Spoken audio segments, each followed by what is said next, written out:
Hello guys, कैसे हैं आप सब। आप सभी का मेरे इस यूट्यूब चैनल पे स्वागत है। आज हम बात करेंगे रूट सर्वे के बारे में। कल हमने इंट्रोडक्शन किया था इसको, ट्रांसमिशन लाइन के सर्वे को। सर्वे में जो जो पार्ट्स होते हैं, अब हम स्टेप वाइज एक एक को डिस्कस करेंगे आपके साथ, एक एक स्टेप वाइज। अगर अभी तक आपने मेरा इस चैनल को सब्सक्राइब नहीं किया है तो प्लीज़ सब्सक्राइब कर दीजिए, ताकि आने वाली कोई भी जो भी वीडियो आएगी सबसे पहले आपके पास पहुंचे। और लाइक और शेयर करना मत भूलिए। तो हम बात करते हैं आज रूट सर्वे के बारे में। तो रूट सर्वे में हमारे पास कोई भी दो पॉइंट दिए होते हैं। जैसे कि मैं इस लाइन में काम कर रहा हूँ, जिस लाइन में ये कीरू से किश्तवाड़ की लाइन है 400 केवी की। तो इसका ये KMZ बना के मैंने इस पे लगाया हुआ है। अगर आपको थोड़ा बहुत दिख रहा होगा रूट मेरा, ये यहाँ से ऐसे ऐसे वहां से स्टार्ट हो रहा है और यहाँ पे आके खत्म हो रहा है। तो गाइस, ये रूट सर्वे करने से पहले हमें दो तीन चीजें पढ़नी पड़ती हैं। एक होता है TSD, एक होती है foundation drawings. Tower spotting data जो होता है, TSD की फुल फॉर्म है tower spotting data. Tower spotting data में हमें वो सब डिटेल दी होती है कि किस हिसाब से इन्होंने इसको डिजाइन किया हुआ है और क्या क्या हमें प्रिकॉशंस इसमें लेनी पड़ेंगी। इसका कॉरिडोर कितना रहेगा, इसकी ग्राउंड क्लियरेंस कितनी रहेगी, ये सब चीजें उसमें सब कुछ दिया होता है। ये मैं आपको नेक्स्ट वीडियो में टावर स्पॉटिंग डाटा भी दिखाऊंगा, उसमें क्या क्या चीजें दी होती हैं और कहाँ कहाँ पे लिखा होता है सब कुछ। तो एक ये हो गया। एक होती है फाउंडेशन ड्राइंग्स। तो फाउंडेशन ड्राइंग में हम देखते हैं कि हमारा मैक्सिमम जो एरिया है फाउंडेशन का, वो कितने बाई कितने का होगा। तो ये दो चीजें हम लेके चलते हैं। और सबसे पहला स्टेप हमारा इसमें रहता है, जब ये इसका स्टडी कर लेते हैं, इसकी हम TSD की, फाउंडेशन ड्राइंग्स की, तो फिर हम एक साइड पे जाते हैं, वॉक ओवर सर्वे करते हैं। तो वॉक ओवर सर्वे में हमें बताया जाता है कि यहाँ से लाइन स्टार्ट करनी है। जैसे हमारी ये लाइन कीरू से स्टार्ट हुई, उस पॉइंट से लेके वो पॉइंट दिखाया जाता है। और दूसरा जहाँ पे खत्म होनी है ये पॉइंट दिखाया जाता है, यहाँ इनके कोऑर्डिनेट्स प्रोवाइड किए जाते हैं। तो इसका हमें रूट निकालना होता है। तो हम क्या करते हैं कि वॉक ओवर सर्वे करते हैं पहले। उस रूट को, पूरे रूट को एक बार उस लाइन को देखते हैं कि कहाँ कहाँ से ये लाइन जा सकती है, कहाँ से आसान रहेगी। तो एक हम वॉक ओवर सर्वे करते हैं साइड, उधर जाके साइड पे जाके। उस वॉक ओवर सर्वे करते करते हम एक रूट या मोबाइल में बना लें या फिर उसको आके गूगल अर्थ में भी ड्रा कर सकते हैं एक रफली तरीके से। तो हमने एक कोई भी रफली एक रूट जब हम बनाते हैं उसमें गूगल पर, हमने इधर दे दिया और एक टावर हमने इधर दे दिया फॉर एग्जांपल के लिए। यहाँ पे स्टार्ट हो रहा है और यहाँ पे एंड हो रहा है। ऐसे करके हमने एक रूट ड्रा कर लिया। ये सिर्फ अभी हम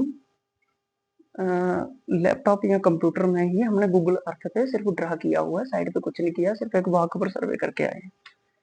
तो जब हमने इसको ड्रा कर लेते हैं तो इसके जो कोऑर्डिनेट्स होते हैं, जो जहाँ पे हमने ड्रा किया होते हैं, इनके कोऑर्डिनेट्स निकल जाते हैं गूगल अर्थ प्रो से आराम से। तो इसकी जो नॉर्थिंग और ईस्टिंग होती है वो हम नोट कर लेंगे डायरी पे या एक्सेल पे एक शीट बना के उसको अपने साथ रखेंगे और एक GPS लेंगे। तो ये दोनों चीजें लेके हम साइड पे चलते हैं। हम क्या करेंगे कि हम उस पूरे रूट को देखेंगे, उसको अवॉइड करना होता है। तो वो 4 से 5 चीजें अपने माइंड में बिठा के रखनी है रूट सर्वे निकालते टाइम। इसमें फर्स्ट हो गया आपके पास, पहला आपका हो गया कोई भी स्ट्रक्चर, कोई भी बिल्डिंग हो गई, स्ट्रक्चर हो गया। एक तो हो गया स्ट्रक्चर, ठीक। दूसरा हो गया हमारे पास power line crossings, 132 kV, 220 kV, 400 kV, 765, कोई भी है।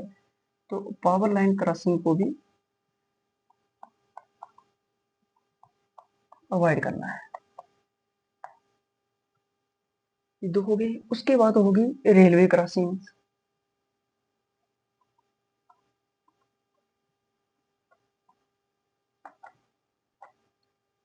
उसके बाद होगी रिवर क्रॉसिंग,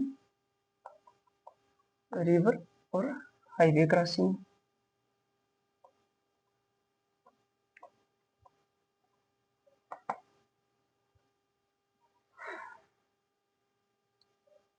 और ये ये तो होगी क्रॉसिंग्स। इन क्रॉसिंग्स का हमें ध्यान रखना है। और इसके साथ साथ में हमें, जैसे हमारा इधर था, इस लाइन में क्या था कि मैक्सिमम फॉरेस्ट था। और इस ऐसी जब भी हम हिली एरियाज में काम करते हैं तो हमें चाहिए कि हम कम से कम फॉरेस्ट लैंड को यूज करें। ये चीज भी माइंड में रख के चलना है कि फॉरेस्ट एरिया जो है, फॉरेस्ट एरिया उसमें कम से कम आए उस रूट में, जिस रूट में हमें काम करना है। इसके साथ में आ जाए फॉरेस्ट एरिया। इन सब चीजों का हमें ध्यान में रखते हुए फिर हमने अपना रूट को उसी हिसाब से बनाना है। कई बार क्या होता है कि रूट बनाते टाइम ना कई लोग साइट पे विजिट नहीं करते। जैसे ये मेरा लाइन है, इसके आसपास ऐसे ऐसे करके एक कोई रोड है, तो हम रोड में गाड़ी में जाते हैं या उतरे उधर से, देखा जो हमने टावर दिया है ये ठीक है इस पॉइंट पे, फिर गए इस टावर के पास, इधर रोड पे गाड़ी लगाई, इधर देखा इस टावर को तो देखा कि ठीक है, बट इधर क्या पता पूरा जंगल हो, पूरा फॉरेस्ट एरिया हो या प्राइवेट ही हो, बट हिली एरिया में बहुत बड़े बड़े पेड़ होते हैं जिसकी वजह से हमें गूगल अर्थ में जो घर बनाए हुए होते हैं लोगों ने, एक तो वो नहीं दिखेंगे। जो हमारा कॉरिडोर रहेगा, मानो कि इतना हमारा कॉरिडोर है, कॉरिडोर हमारा हर एक लाइन का अलग अलग होता है। 132 केवी का 26 मीटर, 220 केवी का 35 मीटर और 400 केवी का 46 मीटर होता है। ये इन सब का अलग अलग कॉरिडोर होता है। तो इस कॉरिडोर के बीच में कहीं पे कोई मकान आ रहा है, कोई क्रॉसिंग, छोटी मोटी क्रॉसिंग भी होती है उसकी 33 केवी 33 केवी या एस टी है एल टी, वो हम रूट सर्वे पे फिर नहीं दिखा सकते उसको। एक तो ये चीज आती है और दूसरी चीज ये आती है कि जब हम दूर से ही फाउंडेशन को देख रहे हैं तो हमें एक चीज और भी देखनी है ना साइड पे जाके कि क्या हम उधर फाउंडेशन अपनी बना पाएंगे। उधर लैंड का जो एरिया है, उधर जहाँ पे हमने सेंटर पॉइंट अपना फिक्स किया हुआ है, वहां पे क्या, वहां पे उतनी एरिया है, उस हिसाब का एरिया है, ज्यादा स्टीप तो नहीं है, ज्यादा अप तो नहीं है। तो कई बार क्या होता है, जैसे हमारी फॉर एग्जाम्पल के लिए ऐसी एक हमारी फाउंडेशन है, सेंटर पॉइंट ये है, तो ये वाला एरिया जो होता है स्टीप है बहुत ज्यादा, ये वाला बहुत अप है, ये 15 मीटर डाउन हो गया, ये 22 मीटर अप हो गया, ऐसे कुछ हिली एरियाज में मैक्सिमम ऐसा होता है। तो ऐसी जगह पे हमें फाउंडेशन बिठाना बहुत ज्यादा मुश्किल हो जाता है। तो इसलिए हमें ये चीज को भी देख के चलना होता है कि ये ना हो, ये चीज ना हो, ये क्रॉसिंग वगैरह हमें सब कुछ क्लियर करके चलना है। तो उसमें क्या है, हमें अगर स्टार्ट मेरा यहाँ से हो रहा है ना इस पॉइंट से, तो हमने यहाँ से स्टार्ट करना है और अपनी लाइन में चलना है पूरा। जो हमने रूट बनाया हुआ है रफली गूगल अर्थ पे KMZ बनाई हुई है, हमने उसको देखते हुए चलना है अगर पहले टावर तक। जब हम इधर तक जाएंगे, इस रूट में जाएंगे, हमें सब कुछ दिख जाएगा, क्या क्रॉसिंग्स हैं, अगर इधर कोई रोड क्रॉसिंग आ रही है, कोई 11 के भी क्रॉस आ रही है, कुछ भी आ रहा है, तो उसको हम नोट करते चलेंगे और उसके कोऑर्डिनेट्स भी उठाते जाएंगे। ठीक, इसको चलते चलते ये चीजें हमें नोट करनी होती है। अगर फिर हम जब यहाँ पे हमने गूगल अर्थ पे अगर टावर फिक्स किया हुआ है, तो हमने देखा कि हमारे पास फाउंडेशन हम उधर नहीं बना सकते हैं, हमारे पास वो लैंड प्रॉपर उतनी नहीं है जितना हमें फाउंडेशन करनी है, तो हमें इस टावर को शिफ्ट करना पड़ता है उधर साइड पे जाके ही, उसी टाइम जब हम फाइनल रूट के लिए जाते हैं साइड पे। तो मानो कि हमने यहाँ पे कर लिया इसको, तो इसका हमें कोऑर्डिनेट उठा लेना है, नॉर्थिंग और ईस्टिंग, इसका हमें कोऑर्डिनेट उठा लेना है। और हमें उस टाइम पे जब हम साइड पे चल रहे होते हैं, हमें एक डायरी ले लें या कुछ भी रफ पेज वगैरह ले लें, या उस पे हमने जो हमने डायरी ली होगी उस पे हमने प्रॉपर नोट करते जाना है। AP1 ये है, AP2 ये है, AP3 ये है, AP4 ये है। AP का मतलब होता है एंगल पॉइंट, तो उसको डिफाइन करते हैं हम टावर को ना, AP1 2 3 4 ऐसे करके। तो उन सब का हमें ये ले लेते हैं हम, नॉर्थिंग स्टिंग इसकी ले ली। उसके बाद सेम आगे वाला हमने देखा कि ये वाला यहाँ पे है, हम इस रूट पे चलना स्टार्ट कर दिए फिर से आगे वाले पे।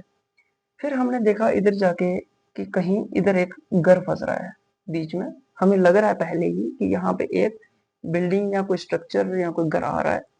तो हम क्या करेंगे कि इस बिल्डिंग को अवॉइड करने की कोशिश करेंगे, चाहे उसके लिए हमें इस टावर को इधर लाना पड़े, चाहे इस टावर को उठा के इधर करना पड़े, ये हमें उसी टाइम करना है। और रूट सर्वे में कभी भी जल्दबाजी नहीं करनी चाहिए, आराम से करो। अगर हम पहले ही ये चीजें अवॉइड करते चलेंगे ना, तो आगे तक जाके हमें किसी चीज की दिक्कत नहीं आएगी, ना डिटेल सर्वे में ना चेक सर्वे में।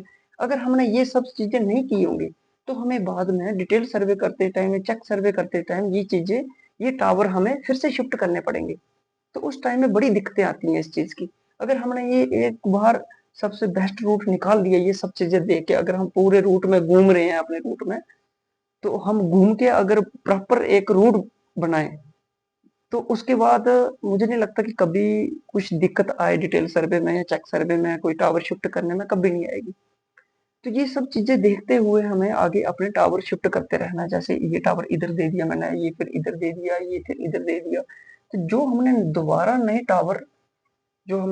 नए टावर दिए हैं साइड पे जाके, पहले तो हमने रफली बनाया था एक अपना रूट गूगल अर्थ पे, और जब साइड पे जाके हमने उन टावर को चेंज किया, चेंज करने के बाद जो उनके कोऑर्डिनेट्स थे वो हमने सब नोट करके लाने हैं।